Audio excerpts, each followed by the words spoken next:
Eve Harriet, Senior Human Resource Officer, Mbale City. Today we have had the privilege to induct our new staff into the public service. We have about 73 new staff in education, health, security, that is the askaris.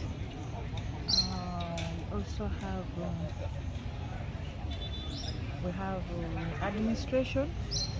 All in all, there's about 73 new staff inducted in the public service. Induction in the public service is mandatory for any entrant in the new service. It's a must to be orientated and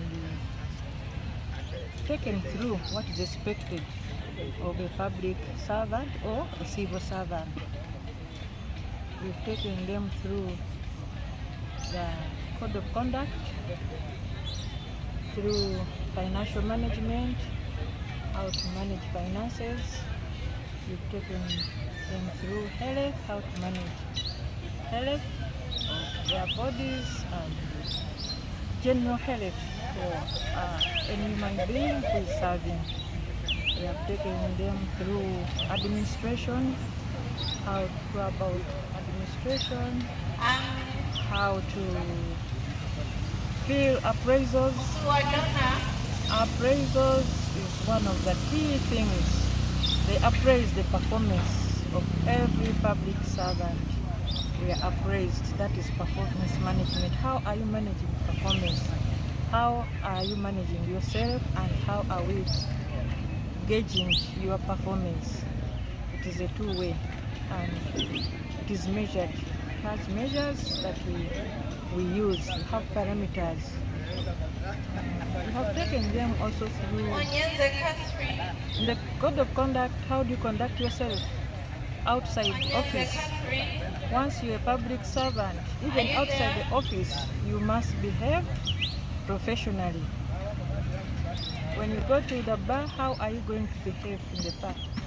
When you go to a market, how do you behave? As a public servant, we have guidelines that are provided for our conduct. We also took them through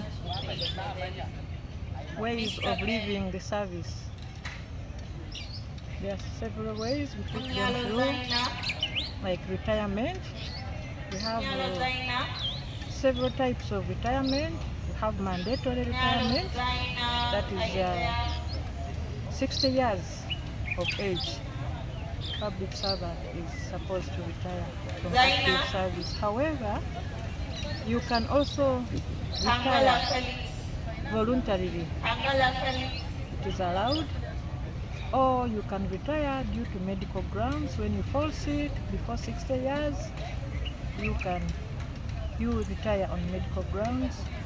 You can retire by abolition of office when there's a restructuring in the country.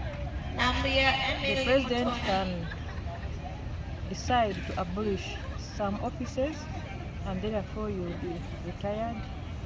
You can retire early retirement before 60 years. When you're 45 years and you have served for 10 years uninterrupted, you can retire. You're 45. Or if you're 45 and have served for 20 years uninterrupted, you also qualify for retirement. So there are several ways of retirement, and we have taken them through all these so that they are prepared. We also took them through leave. Leave is a right. You must go for leave. And basing on your officer level, in public service we have U8 up to U1. So between U8 and U3, you go for 30 days leave. But U8 goes for 24 working days.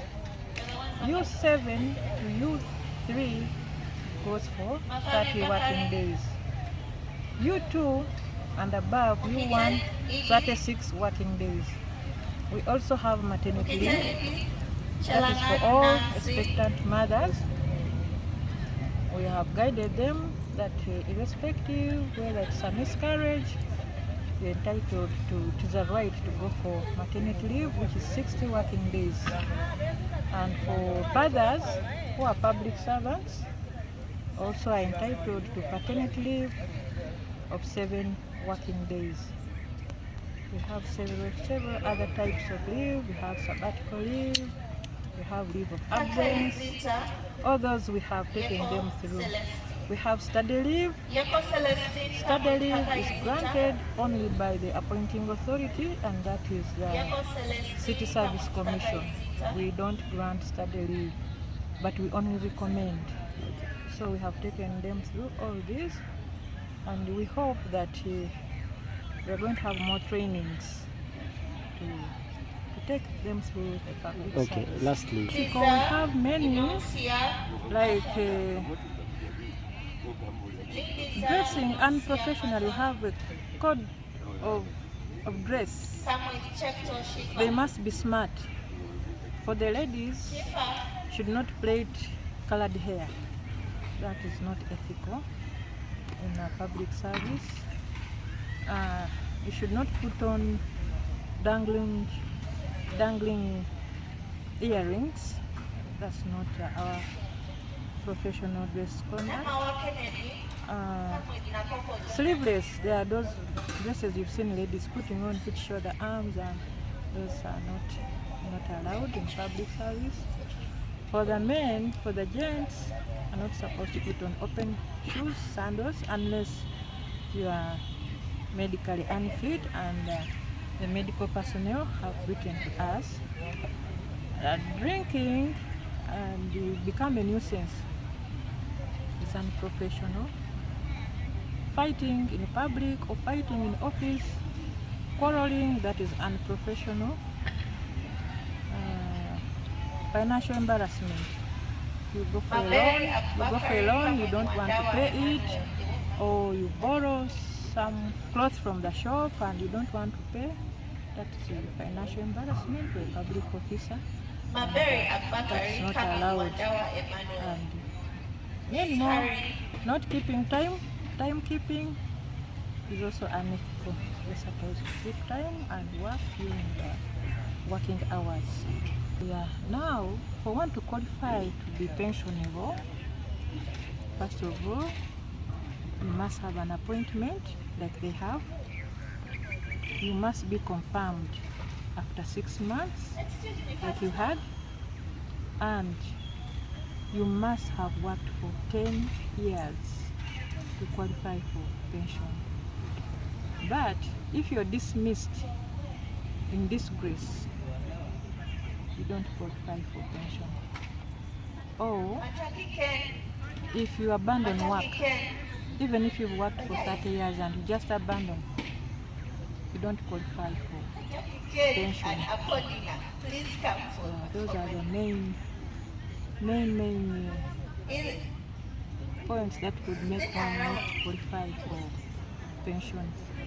Or if you've not reached the age, as I said, if you're not 45 years and you have served for less than 10 years, you do not qualify for pension.